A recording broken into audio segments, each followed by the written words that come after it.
നമസ്കാരം. ശ്രീമദ് ഭാഗവതം മൂലം പ്രഭാഷണം ഭാഗം 98. ഓം ഗം ഗണപതയേ നമഃ.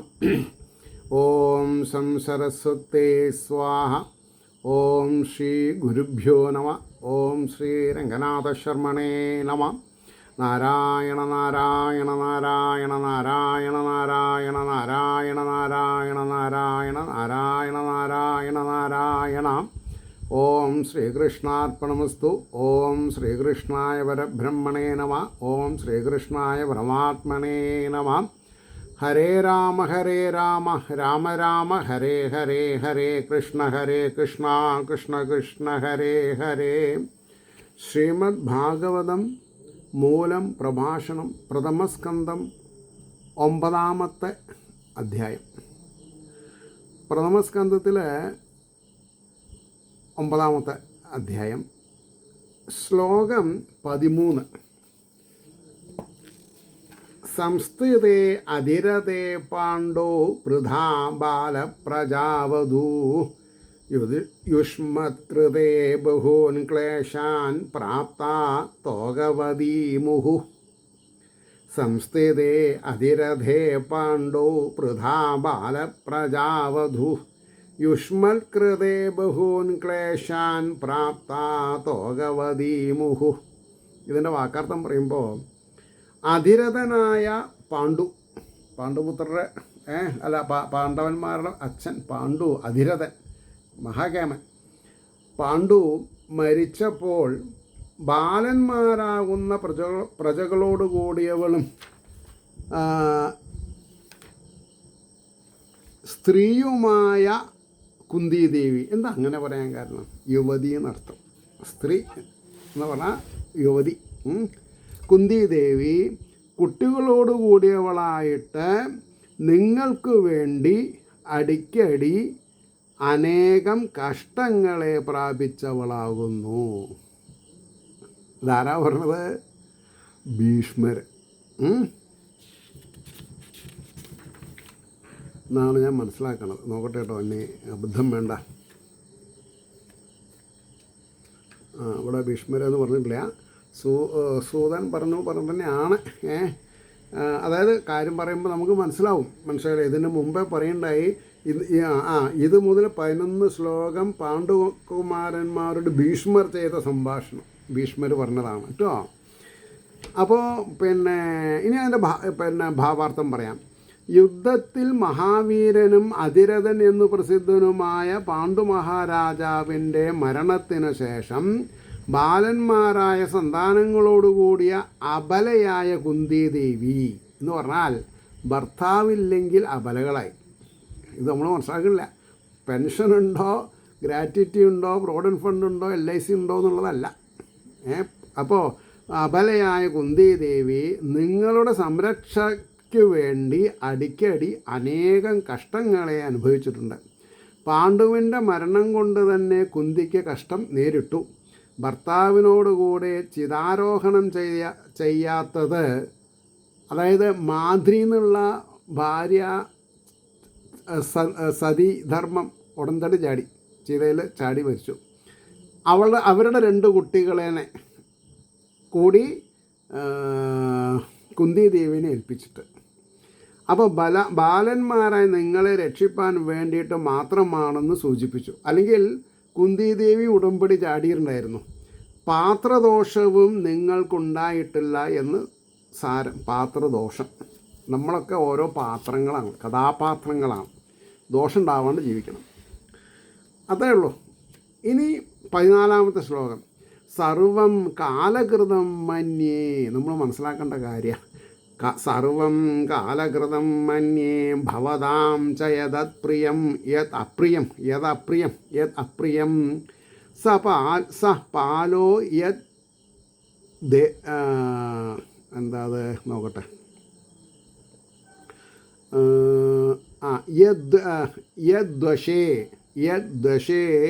യദ്വശേ ലോകോ വായോരിവ ഘനാവലി സർവം കാലകൃതം മന്യേ ഭവതാം ച യദപ്രിയം സപാലോ യദ്വശേ ലോകോ വായോരിവഘനാവലി.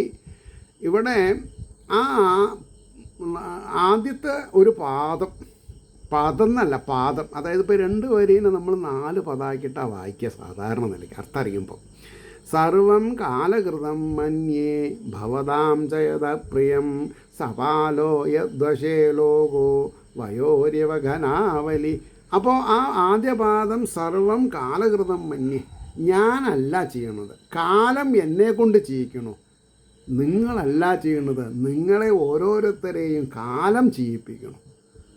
ഈ ഒരു ധാരണ ഉണ്ടായാൽ നമ്മൾ ആരെയും കുറ്റം പറയില്ല, കുറ്റം പറയാൻ പാടില്ല.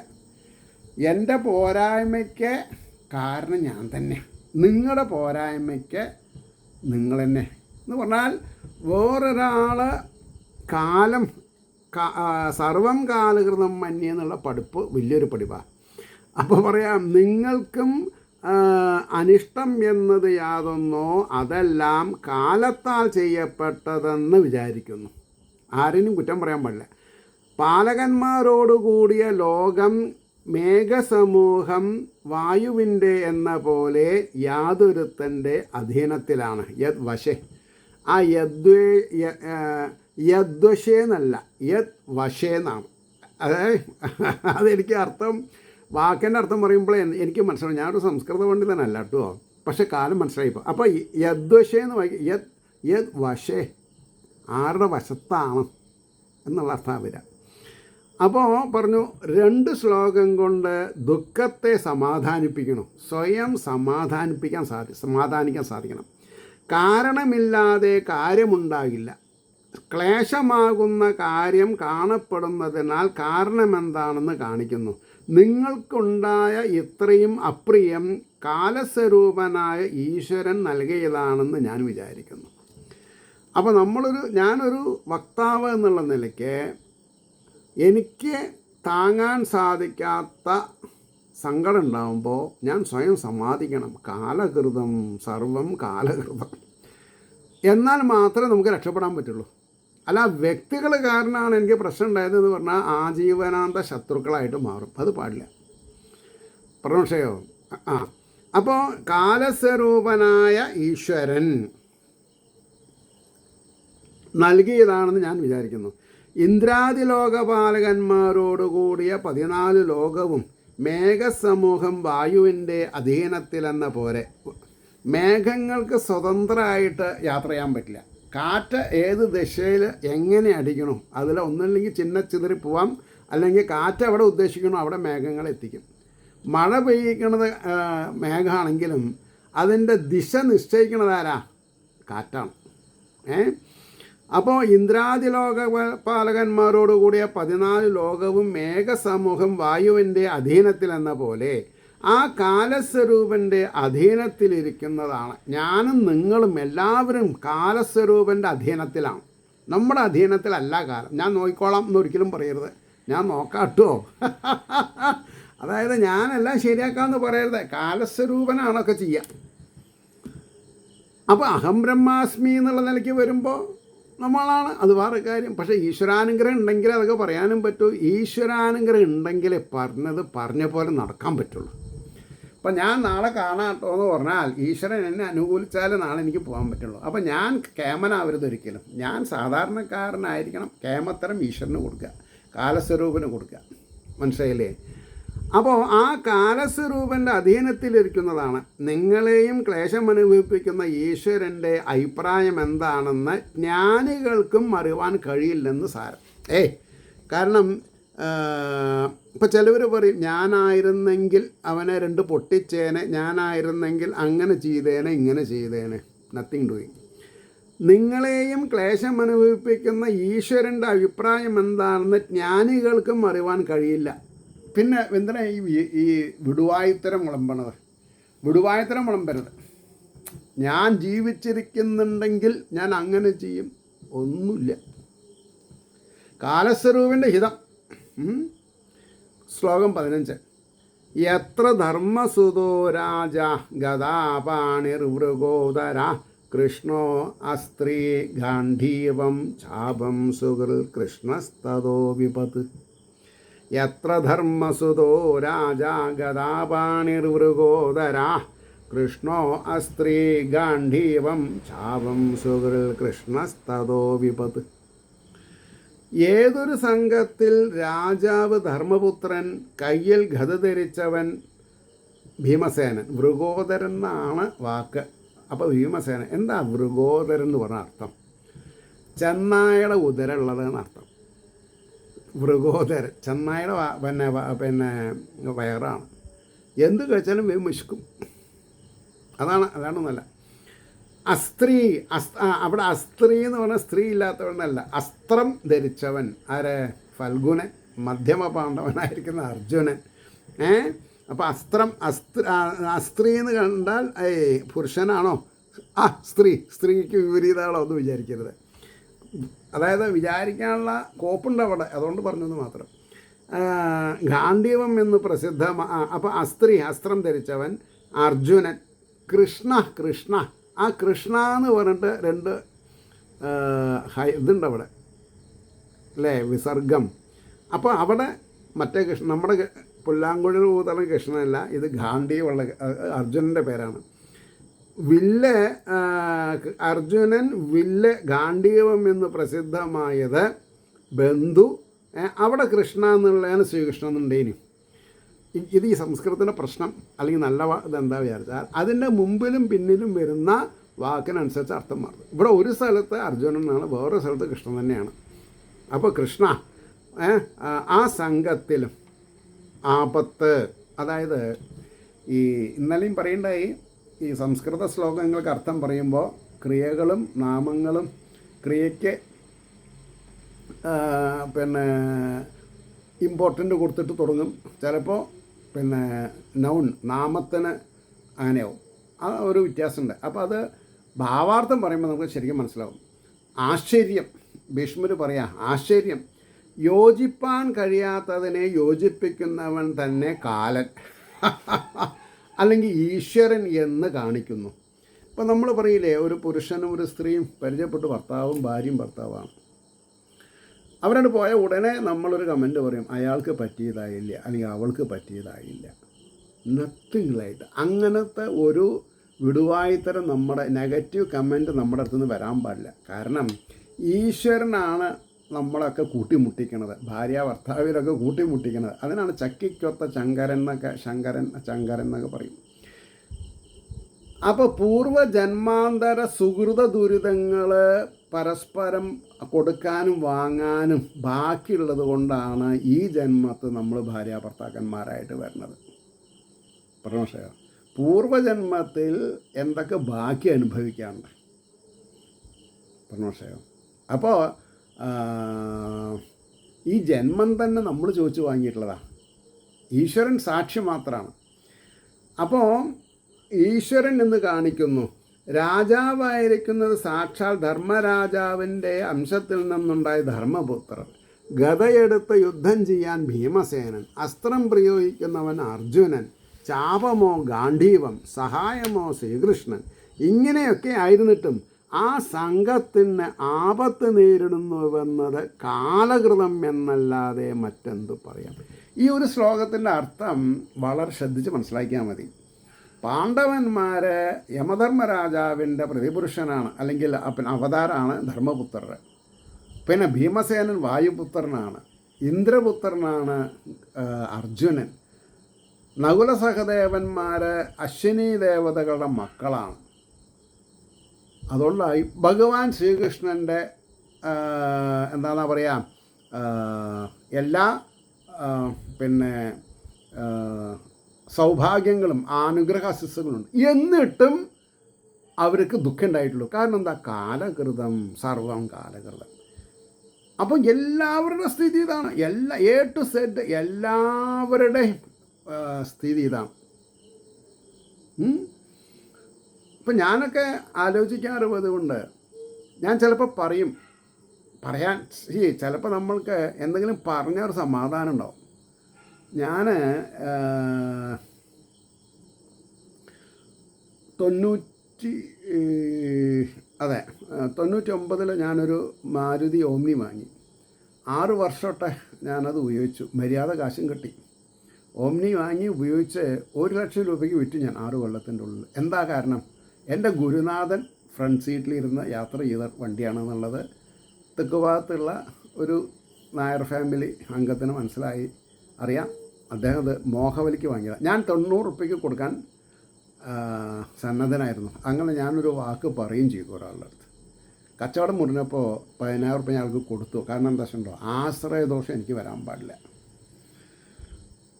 എനിക്ക് ഞാൻ കാരണം എന്താ വെച്ചാൽ വാക്ക് പ്രവൃത്തി ഒന്നാവണം. അതുകൊണ്ട് ഒരുപാട് ദുഃഖങ്ങളുണ്ടാവും, പക്ഷെ നമുക്ക് ശാന്തി സമാധാനം. അത് കഴിഞ്ഞിട്ട് ഞാൻ ഒരു എസ്റ്റീം മാരുതിയുടെ ഒരു എസ്റ്റീം വണ്ടി വാങ്ങി. അന്ന് 565 ഓൺലൈൻ 5,65,000. പക്ഷേ ഞാൻ 9 മാസം കൊണ്ട് ഞാനിത് എത്രയോ പ്രാവശ്യം പറഞ്ഞിട്ടുണ്ട്. എന്തുകൊണ്ടാണ് പറയണത്, ഇത് പുതിയ ശ്രോതാക്കളുണ്ടാവും, ആദ്യത്തെ കേട്ടിട്ടുണ്ടാവില്ല. എനിക്കും എൻ്റെ മനസ്സിലൊരു സമാധാനം പറഞ്ഞു തീർന്നാൽ. അപ്പോൾ 565 വണ്ടി ഞാൻ 4,05,000 9 മാസം കൊണ്ട് 9 മാസം കഴിഞ്ഞപ്പോൾ വിറ്റു. 9 മാസം 9,981 ഞാൻ ബാങ്കിൽ അടച്ചിട്ടുണ്ട്. അപ്പോൾ എൻ്റെ മൊത്തം നഷ്ടം 2,40,000 റുപ്യ. ആലോചിച്ച് നോക്കൂ, ഒരു 1 മാൻ ഷോയിൽ ഗവൺമെൻറ് ജോലി ചെയ്യുന്ന ഒരാൾ എന്ത് ചെയ്യും? സോ പിക്കാരിയസ്. പക്ഷേ ഓം നമോ ഭഗവതേ വാസുദേവായ, ഓം നമോ നാരായണായ, അച്യുതാനന്ദ ഗോവിന്ദ ഇങ്ങനെ ജപിച്ചുകൊണ്ടിരിക്കും ഞാൻ. എല്ലാറ്റിനും സാക്ഷി അദ്ദേഹമാണ്. അതിൽ എനിക്കൊരു സമാധാനമുണ്ട്. ഏത് ഭാരം ഭഗവത് പാതാരബന്ധത്തിൽ ഇറക്കി വയ്ക്കുക. ഭഗവാനോട് പറയാം, അനന്യാശരണാഗതനായിട്ട് ഉള്ള എന്നെ തിരസ്കരിക്കരുതേ, ഭഗവാനെ കാത്തുരക്ഷിക്കണേ എന്ന് പറയാം. ശരി. അപ്പോൾ ഇവിടെ പറയാൻ കാരണം എന്താ, ഇങ്ങനെയൊക്കെ ഉണ്ടായിട്ടും പാണ്ഡവന്മാർക്ക് ദുഃഖമാണ് ഉണ്ടായത് എന്ന് ഭീഷ്മർ എല്ലാവരും കേൾക്കലാണ് പറഞ്ഞതേ. ശ്രീകൃഷ്ണനുണ്ട്, പിന്നെ വേദവ്യാസരുടെ മകൻ ശുഖബ്രഹ്മ മഹർഷിയുണ്ട്, പരാശര മഹർഷിയുണ്ട്, നാരദരെ മുതലായിട്ടുള്ള ദേവർഷികൾ. അതുകൊണ്ടാണ് പറഞ്ഞത്, മതിയായ ദുഃഖ കാരണം ബാഹ്യദൃഷ്ടിയിൽ കാണാൻ കഴിയാതെ വരുമ്പോൾ സർവജ്ഞനായ ഈശ്വരനു മാത്രമേ കാരണം അറിയുവാൻ കഴിയുകയുള്ളൂ എന്ന അർത്ഥത്തിലാണ് ഈശ്വരകൃതം എന്ന വാക്കിനെ നമ്മൾ മനസ്സിലാക്കിക്കേണ്ടത്. 16-ാമത്തെ ശ്ലോകം. നഹി അസ്യ കർഹി ചിത് രാജൻ പുമാൻ വേദവിധിൽ സിതം. ഒക്കെ പിരിച്ചിട്ടാണ് വായിച്ചത്, ശ്രദ്ധിച്ചാൽ മതി. നഹി അസ്യ കർഹി ചിത് രാജൻ പുമാൻ വേദവിധിൽ സിതാം യദ് വിജിജ്ഞാസായാം യുക്താ മുഹ്യന്തി കവയോ അഭിഹി. നഹി അസ്യ കർഹചിൽ രാജൻ പുമാൻ വേദവിധിൽ സിതാം യദ് വിജിജ്ഞാസയാ യുക്താ മുഹ്യന്തി കവയോഭിഹി. ഹേ രാജാവേ, ഇവൻ്റെ ചെയ്യുവാനുള്ള ഇച്ഛയെ ഒരിക്കലും ഒരുവനും അറിയുന്നില്ല. ഈശ്വരൻ്റെ ഇത് ആർക്കൊന്നും പറയാൻ പറ്റില്ല. യാതൊന്നിനെ അറിവാനുള്ള ആഗ്രഹത്തോടെ, വിജിജ്ഞാസയാ, യാതൊന്നിനെ അറിവാനുള്ള ആഗ്രഹത്തോടെ കൂടിയവരായ കവികളെന്ന് പറഞ്ഞാൽ സത്യത്തെ ഉറക്കെ വിളിച്ച് പറഞ്ഞവരാ കവികൾ. എപ്പോഴും പോസിറ്റീവായിട്ടുള്ളത് എഴുതാൻ പാടുള്ളൂ, നെഗറ്റീവായിട്ടുള്ളത് എഴുതരുത്. അപ്പോൾ കവികളും മോഹിക്കുന്നു നിശ്ചയം. ഇനി അതിൻ്റെ ഭാവാർത്ഥം പറയുമ്പോൾ ശരിയാവും. സഹായിപ്പാൻ ശ്രീകൃഷ്ണൻ ഇരിക്കെ കാലം കൃഷ്ണനെയും അതിക്രമിക്കുന്നത് എങ്ങനെയുള്ള സംശയത്തിന് സമാധാനം കൃഷ്ണൻ ചൂണ്ടിക്കാണിച്ചുകൊണ്ട് പറയുന്നു. കൃഷ്ണനെ അത് ഭീഷ്മ പിതാമഹൻ ഈസ് ദി ഹയ്യസ്റ്റ് ഫിലോസഫറാണ്. അപ്പോൾ അദ്ദേഹം കൃഷ്ണനെ ഉദാഹരിച്ച് കൃഷ്ണനെ ചൂണ്ടിക്കാണിച്ചിട്ടാണ് പറഞ്ഞത്. എന്താ, ഈശ്വരനായ ഇവൻ ചെയ്യുവാൻ വിചാരിക്കുന്നത് എന്താണെന്ന് ആർക്കും ഒരിക്കലും അറിഞ്ഞുകൂടാ. ഭഗവാൻ തന്നെ പറയുന്നുണ്ട്, എനിക്ക് തന്നെ അറിയില്ല എന്നാണ് പറഞ്ഞത്. കാലകൃതം, സർവം കാലകൃതം അല്ലേ? അപ്പോൾ അതിനെ അറിയാൻ ആഗ്രഹിക്കുന്ന ബ്രഹ്മവാദികൾ കൂടെ മോഹിക്കുന്നു. അവരുടെ ബുദ്ധിക്കും അത് വിഷയമായി ഭവിക്കുന്നില്ല. എപ്പോഴൊക്കെ ഭൂമിദേവിക്ക് ഭാരം കൂടി സത്യലോകത്ത് പോയിട്ട് ബ്രഹ്മാവിനോട് വിവരം ധരിപ്പിച്ച് എനിക്ക് ഒറ്റയ്ക്ക് ഇതിലൊരു തീരുമാനം എടുക്കാൻ പറ്റില്ല പറഞ്ഞിട്ട് വെള്ളിമാമലയിൽ പോയി പരമശിവനെ കണ്ട് ദേവേന്ദ്രനെയും മറ്റ് ദേവന്മാരെയും ഭൂമിദേവിയും ഒക്കെ പാട് കൂടിയിട്ട് പാലാഴി തീരത്ത് പോയി പുരുഷ സൂക്തം കൊണ്ട് ഭഗവാനെ ഭജിക്കുകയാണ്. അപ്പോൾ ഒരു തേജപുഞ്ചം കണ്ടു എന്നാ അശരീരി. അതാരെ കേട്ടുള്ളൂ? ബ്രഹ്മാവ് മാത്രമേ കേട്ടിട്ടുള്ളൂ. ബ്രഹ്മാവ് ഇന്നതാ കേട്ടതെന്ന് പറഞ്ഞു. ഇതൊക്കെ മനസ്സിലാക്കുമ്പോഴാണ് ഈ പ്രതിഷ്ഠയുടെ അച്ഛൻ ഞാനാണ് എന്നൊരു വാദം വരുമ്പോൾ ശരിയല്ല എന്ന് തോന്നും നമുക്ക്. അതങ്ങനെയാണ്. Philosophy is something different. അതാണ് സുപ്പീരിയർ ആയിട്ടുള്ളത്. തത്വശാസ്ത്രങ്ങൾ ഗ്രഹിക്കാൻ വേണ്ടിയിട്ടാണ് കഥകൾ പറഞ്ഞത്. പക്ഷേ കഥകളിൽ മാത്രം ആസക്തരാവരുത്.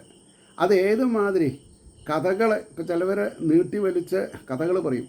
യജ്ഞവേദിയിൽ ശവത്തിനെ അലങ്കരിക്കുന്ന കൂട്ടത്തിലാണ് ഭാഗവതം പറഞ്ഞത്. എവിടെ നിങ്ങൾ ചോദിക്കും, ഞാൻ പറയാം. ഭാഗവതം മൂലത്തിൻ്റെ അർത്ഥം DC ബുക്സ് എഴുതിയിട്ടുണ്ട്. അതിൽ ഈ രാസക്രിയയുടെ കാര്യങ്ങളൊക്കെ കഴിഞ്ഞ് ഭഗവാൻ ദ്വാരയ്ക്ക് പോണതിൻ്റെ മുമ്പുള്ള കേശിവധം മുതലായിട്ടുള്ള കാര്യങ്ങൾ എഴുതുന്ന സ്ഥലത്താണ് എഴുതിയിട്ടുള്ളത്. നിങ്ങൾക്ക് റെഫറൻസ് ഞാൻ പറഞ്ഞുതരാം, അതുകൊണ്ടാണ് ഞാൻ പറയാൻ കാരണം. അപ്പോൾ ഉത്തമ ഗ്രന്ഥങ്ങൾ വായിച്ച് പഠിക്കണം. ഉത്തമ ഗ്രന്ഥങ്ങൾ മനസ്സിലായില്ലേ? അപ്പോൾ പറഞ്ഞു പിന്നെ അപ്പോൾ അതിനെ അറിയുവാൻ ആഗ്രഹിക്കുന്ന ബ്രഹ്മവാദികൾ കൂടെ മോഹിക്കുന്നു. അവരുടെ ബുദ്ധിക്കും അത് വിഷയമായി ഭവിക്കുന്നില്ല. ഈശ്വരൻ എന്ന് ആരെക്കുറിച്ച് പറയുന്നുവോ ആ ഈശ്വരൻ തന്നെയാണ് ഈ വന്നിരിക്കുന്ന ഭഗവാൻ ശ്രീകൃഷ്ണൻ. എന്താ വേണ്ടത്? ഭഗവാൻ എന്താണെന്ന് പറയുക, സർവജ്ഞനാണ്, സർവവ്യാപിയാണ്. അത് ശ്രീകൃഷ്ണൻ തന്നെയാണ് ബ്രഹ്മൻ എന്ന് പറഞ്ഞതെന്ന് ഉറപ്പിച്ച് പറഞ്ഞു കഴിഞ്ഞൂടെ എന്ന് ശ്രീകൃഷ്ണ മഹിമയെ ആദ്യമായി ഉപദേശിച്ചു.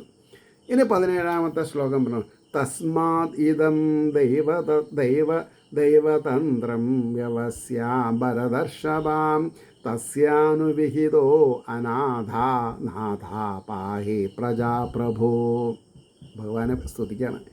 തസ്മാത് ഇദം ദൈവതന്ത്രം വ്യവസ്യ ഭരതർഷഭാം തസ്യാനുവിഹിതോ അനാഥാ നാഥാ പാഹി പ്രജാപ്രഭോ.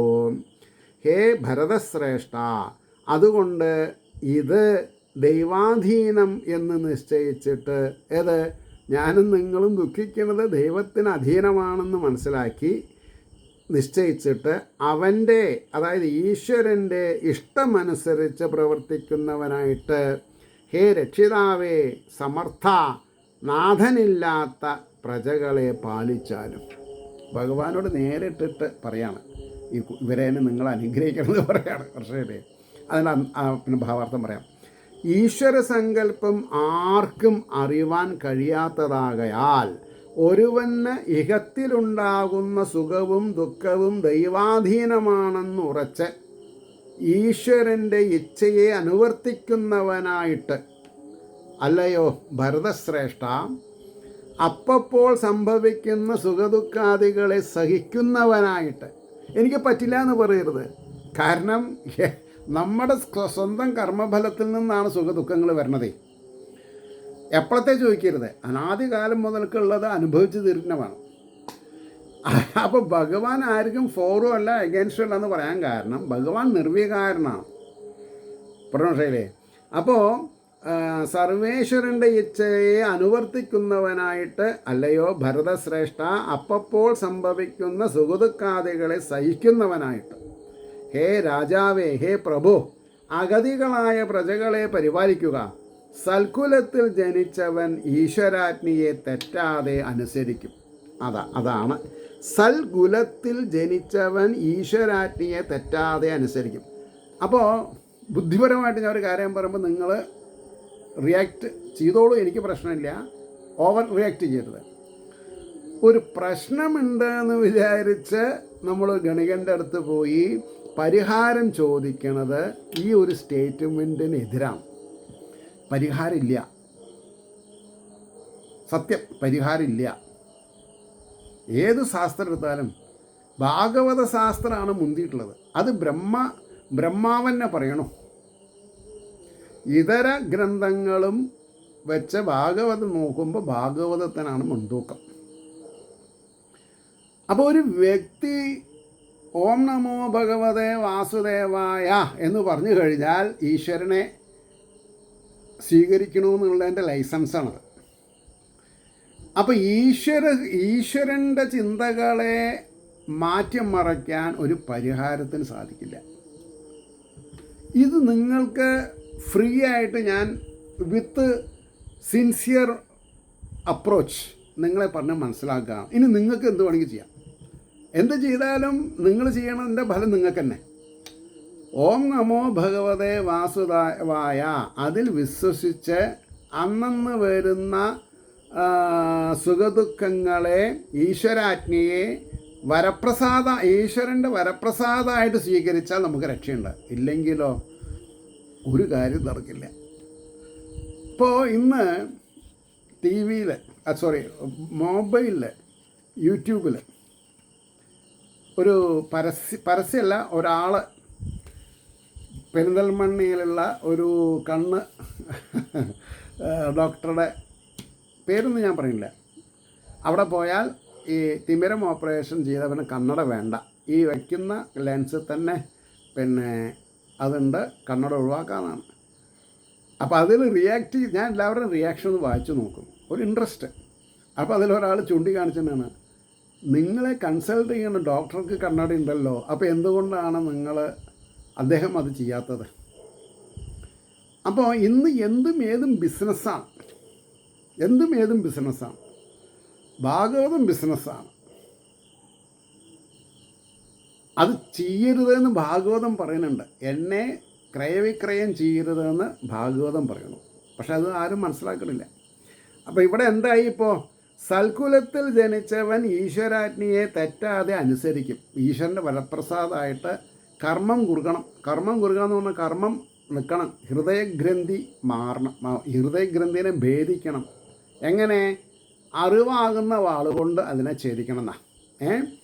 അപ്പോൾ എന്ന് കാണിപ്പാൻ ഭരതർഷഭ എന്നും പ്രജാപരിപാലനം കുലധർമ്മമാണെന്നും കാണിപ്പാൻ നാഥ എന്നും ഈശ്വരാനുഗ്രഹത്താൽ പ്രജാപരിപാലന സാമർഥ്യം അങ്ങയ്ക്കുണ്ടെന്ന് കാണിപ്പാൻ പ്രഭോ എന്നും സംബോധനം ഉപയോഗിച്ചിരിക്കുന്നു. അപ്പോൾ ഈ നാം ഉപയോഗിക്കുന്ന സംബോധനകളിൽ നിന്ന് അതിൻ്റെ കാഠിന്യം നമുക്ക് മനസ്സിലാക്കാൻ സാധിക്കും. അടുത്ത ശ്ലോകം 18. യേശ വൈ ഭഗവാൻ സാക്ഷാത് ആദ്യോ നാരായണ പുമാൻ മോഹയൻ മായയാ ലോകം ഗൂഢശ്ചരതി വൃഷ്ണിഷു.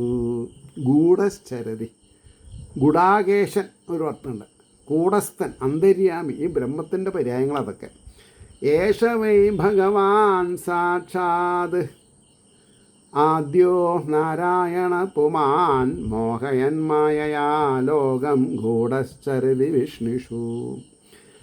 ഇവൻ തന്നെ പ്രത്യക്ഷനായ ഐശ്വര്യപൂർണനും ആദിയിലുള്ളവനും കാരണജലത്തിൽ ശയിക്കുന്നവനുമായ നാരായണ എന്നുള്ള ആ വാക്കിന് ശരിയായ അർത്ഥം കാരണജലത്തിൽ ശയിക്കുന്നവനാണ്. 65% സമുദ്രമാണ്, വെള്ളമാണ് ഭൂമിയിൽ. നമ്മുടെ ശരീരത്തിലും 65% ജലമാണ്. ബാക്കി മജ്ജയും മാംസവും എല്ലാം കൂടിയിട്ട് 35% ഉള്ളൂ. അപ്പോൾ കാരണജലത്തിൽ ശയിക്കുന്നവനുമായ പരമപുരുഷൻ മായ കൊണ്ട് ലോകത്തെ മോഹിപ്പിച്ചുകൊണ്ട്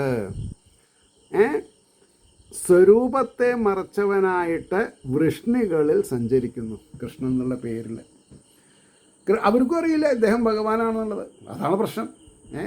അതിൻ്റെ ഭാവാർത്ഥം നോക്കാം. പരമേശ്വരൻ ഈ കാണുന്ന ശ്രീകൃഷ്ണൻ തന്നെ, അവിടെ പരമേശ്വരൻ എന്നുള്ളത് ശിവൻ എന്നുള്ള അർത്ഥത്തില്ല, പരമമായ ഈശ്വരൻ എന്നുള്ളതാണ്. അവനെ തന്നെ അനുസരിച്ച് പ്രവർത്തിക്കുക എന്ന് ഉപദേശിക്കുന്നു. പരിഹാരം അവൻ തന്നെയുള്ളൂ, പരിഹാരം അവൻ തന്നെയുള്ളൂ. നാരായണ നാരായണ നാരായണ നാരായണ നാരായണ ജപിക്കുക, അർത്ഥറിയണം. കാരണജലത്തിൽ ശയിക്കുന്നവനാണ്, കർമ്മഫലമാണ് നമുക്ക് തരുന്നത്. ഈശ്വരൻ ഒന്നും എക്സ്ട്രാ തരുന്നില്ല എന്നൊക്കെ നമ്മൾ മനസ്സിലാവണം. ഈ ചാണകം ചവിട്ടി സ്ലിപ്പ് ചെയ്യുമ്പോൾ പുറത്ത് ചാണകം ഉറച്ചിട്ടുണ്ടാവും. അതുകൊണ്ടാണ് ആൾക്കാർ അറിയാണ്ട് ചവിട്ടുക. പക്ഷേ ഉള്ളിൽ ചാണകം പച്ചയാവും. അപ്പം അത് എത്രയുണ്ട് അതിനനുസരിച്ച് കാല് സ്ലിപ്പാവും. എന്നിട്ട് നമ്മളെന്താ പറയുക, ഈശ്വരൻ രക്ഷിച്ചു എന്നാ. ആ ചാണകത്തിൽ വഴുക്കി വീഴാൻ തണ്ടലൊടിയാനുള്ള അത്ര ഉണ്ടെങ്കിൽ നമ്മൾ തണ്ടലൊടിയും. ഈശ്വരൻ രക്ഷിക്കണില്ല അവിടെ, ഈശ്വരൻ സാക്ഷി. ഇതറിയാണ്ടാണ് നമ്മൾ വിഷമിക്കണത് പരമശൈലേ. അപ്പോൾ ഈശ്വരനെ കാശ് കൊടുത്ത് വാങ്ങാൻ പറ്റില്ല. ഈശ്വരന് നിവേദ്യം സമർപ്പിച്ചിട്ടോ അല്ലെങ്കിൽ ദീപസ്തംഭം തെളിയിച്ചിട്ടോ അല്ല പ്രീതി ചെയ്യുക. അത് ഞാൻ പറയാണ്ട് പോവില്ല. എന്താ, ഈശ്വരനെ പ്രീതിപ്പെടുത്തണമെന്നുണ്ടെങ്കിൽ സർവജീവ ഗുഹാശയ എന്നുള്ളതിൻ്റെ അർത്ഥം അറിയണം. എല്ലാ ജീവജാലങ്ങളിലും ബ്രഹ്മസ്വരൂപനായിട്ട് ബാലാഗ്ര ശതഭാഗസ് വിസ്തരസ് ഏകോ ജീവ ഭഗവാൻ സ്ഥിതി ചെയ്യണമെന്ന് അറിയാതെ കണ്ട് രക്ഷയില്ല. അങ്ങനെ അറിയുമ്പോൾ എല്ലാവരെയും സേവിക്കാൻ നമ്മൾക്കൊരു സന്ദർഭം കിട്ടിയിട്ടും നമ്മൾ സേവിക്കാതെ ഇരിക്കുമ്പോൾ ഈശ്വരൻ അതിനുള്ള പ്രതിവിധി നമ്മൾക്ക് ശിക്ഷയായിട്ട് തരുമ്പോൾ നമ്മൾ കൊഞ്ഞനം കാണിച്ചിട്ട് യാതൊരു കാര്യമില്ല. ഏത് ദേവീദേവനും നമ്മുടെ പ്രാരബ്ധ കർമ്മങ്ങളെ ഇല്ലാതെ കണ്ടാക്കാനുള്ള പ്രാപ്തിയില്ല. ഏറ്റവും വലുത് മോക്ഷമാണ്. ആ മോക്ഷം തരാൻ പ്രാപ്തി മഹാവിഷ്ണുവിന് മാത്രമേ ഉള്ളൂ. അത് പറയാണ്ടിരിക്കാൻ പറ്റില്ല. അപ്പോൾ ഇവിടെ പറഞ്ഞു പരമേശ്വരൻ ഈ കാണുന്ന ശ്രീകൃഷ്ണൻ തന്നെ അവനെ തന്നെ അനുസരിച്ച് പ്രവർത്തിക്കുക എന്ന് ഉപദേശിക്കുന്നു. പ്രത്യക്ഷമായി കാണപ്പെടുവാൻ യോഗ്യനായ ഭഗവാൻ തന്നെ കൃഷ്ണൻ. കാരണജലത്തിൽ ശയിക്കുന്നവനും ലോകത്തിൻ്റെ ഉൽപ്പത്തിക്ക് മുമ്പ് ഉള്ളവനുമായ ഈ പരമപുരുഷൻ സ്വശക്തിയായ മായ കൊണ്ട്, ഈ മായ ആരാ? സ്വശക്തി. അപ്പോൾ നാരായണ നാരായണ എന്ന് ഈശ്വരനാഥൻ ചോദിച്ചാൽ മായ വരില്ല. ശബ്ദം കേട്ടാൽ മതി, മായ അവിടെ നിൽക്കും. ലോകത്തെ മോഹിപ്പിച്ച് സ്വന്തമായ ഈശ്വരതത്വത്തെ മറച്ചുകൊണ്ട് വൃഷ്ണികളുടെ ഇടയിൽ സഞ്ചരിക്കുന്നു. വൃഷ്ണികളിൽ ഒരുവനാണ് ഞാനും എന്ന നാട്യത്തോടെ നടക്കുന്നു എന്ന് സാരം. ആപോ നാരായിതി പ്രോക്തം ആപോ വൈ നരസു നവ അയനം തസ്യതാപൂർവം തേന നാരായണ സ്മൃത. അതിനെ അന്വയിച്ച് അർത്ഥം പറഞ്ഞിട്ടുണ്ട്, മനസ്സിലായില്ലേ? അപ്പോൾ ജലത്തെ നാരങ്ങൾ എന്ന് പറയുന്നു. കാരണജലത്തിൽ നിന്നാണ് നരന്മാരുണ്ടാകുന്നത്. നരന്മാരെന്ന് പറഞ്ഞാൽ നര കൊണ്ട് മരിക്കുന്നവൻ എന്നർത്ഥം. മർത്യൻ എന്ന് പറഞ്ഞാൽ മരണം സ്വാഭാവികമായിട്ടുള്ളവൻ. ഇതൊക്കെ അർത്ഥം അറിയണം. ജന്തു എന്ന് പറഞ്ഞാൽ ജീവനുള്ളവൻ. അപ്പോൾ ആ ജലത്തിൽ യാതൊരുവൻ ശയിക്കുന്നുവോ അവനെ നാരായണൻ എന്ന് പറയുന്നു എന്നുള്ള സ്മൃതിയെ അനുസരിച്ച് നാരായണ ശബ്ദത്തിൻ്റെ അർത്ഥം ധരിച്ചു കൊള്ളണം എന്ന് പറഞ്ഞു. അവിടെ നിർത്താം. ഏവർക്കും ശ്രീഹരിയുടെ അനുഗ്രഹാശസ്സുകൾ എന്താണെന്ന് പറയുക, നിർലോഭം ഉണ്ടാവട്ടെ എന്ന് പ്രാർത്ഥിച്ചുകൊണ്ട് വാക്കുകൾ ചുരുക്കുന്നു. നമസ്കാരം. നാളെ കാണാം.